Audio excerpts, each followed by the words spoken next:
Now, how do we derive at the structure of glucose? We drew the structure, isn't it? CH2OH, then CHOH, CHOH, and then COHH, then again CHOH, CHO. I told you how to write the glucose structure. How did we derive at that structure? That is what we are going to see. That is called as structural elucidation. Elucidation means deriving at the structure. Now, molecular formula based on different studies, it was known to be C6H12O6. When this substance, for some time you just think that you do not know what is the structure of glucose. Okay, you just have a sample and you have to find out now what is the structure of each and every molecule of that substance. Now, when the substance was heated with HI, on prolonged heating with HI, it forms N-hexane. Now, this is your glucose form. This is just an assumption he has given you the formula of glucose like this. Is that clear? So, you can just simply take it as C6H12O6 also. When it was treated with HI, what they got? They got N-hexane. Okay, this N-hexane is a 6-carbon chain.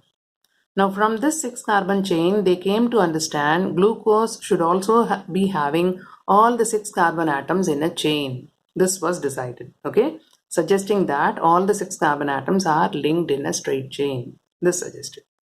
Then secondly, this glucose, the sample was treated with hydroxylamine and an oxime was formed.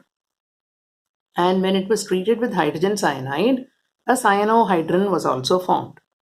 So when you know that the formation of oxime and cyanohydrin, they are characteristic of carbonyl group, is it not? We have studied the chemical properties of aldehydes and ketones. First property, nucleophilic addition. We said when it is treated with HCN, you will get cyanohydrin. And when it is treated with hydroxylamine is an ammonia derivative, you get an oxime. Okay. So from this, what they came to understand, this glucose is having a carbonyl group. C double bond O group is there. Okay. So this is just an assumption. If it is forming an oxime, that means this particular form should be there. CH double bond NOH should be there. And in the case of cyanohydrin, CH, CNOH. This should be there. Is it not? If you assume this is an aldehyde group, then HCN is attacking. This O minus will attract H plus and CN minus will be attached to the electrophilic carbon. Why electrophilic carbon? Because when this is shifting, this C will become positively charged. And this positively charged carbon will attract CN minus. So you will get a cyanohydrin. Okay. So what you have done, you have now understood that all the 6 carbon atoms are in a chain and there is a presence of carbonyl group in this glucose. Now come to the next reaction. This glucose, when it was treated with bromine water is an oxidizing agent. What they got was gluconic acid, that is one COOH group was formed. It was behaving acidic. So if it is acidic, then COOH group should be there. Now, if COOH is there, that means the starting material should be having an oxidizable group. Then only it can give you carboxylic acid group, is it not? So that oxidizable group and carboxylic acid can always be only at the top position, at the end position, is it not? So in the case of glucose also, the end position should be an oxidizable group. And if it was the carbonyl group, if it was a ketonic group, it cannot be at number 1 position. So it has to be aldehyde only. Okay. So an easily oxidizable group is at the top position. That is why an acid group is formed. So this was decided. So the carbonyl group which you decided in the second property, that got now sure to be a CHO group. Okay. Carbonyl group present is an aldehyde. ये समझ आ गया. ठीक है. Then what they did, now C6H12O6, you have to account for all the 12 hydrogen atoms, 6 oxygen atoms. Aldehyde में तो एक oxygen है. तो एक आपने अकाउंट कर लिया. Where are the 5 other? Okay.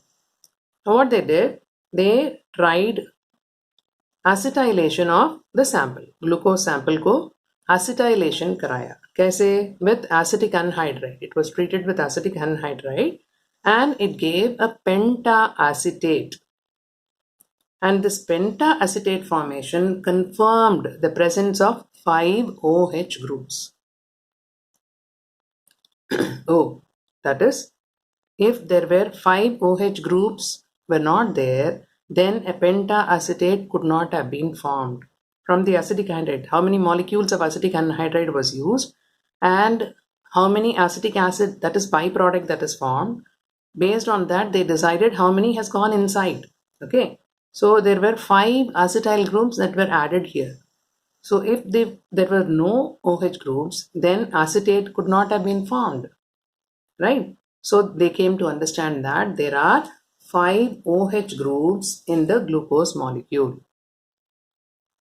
ये पता चल गया, ठीक है? Now,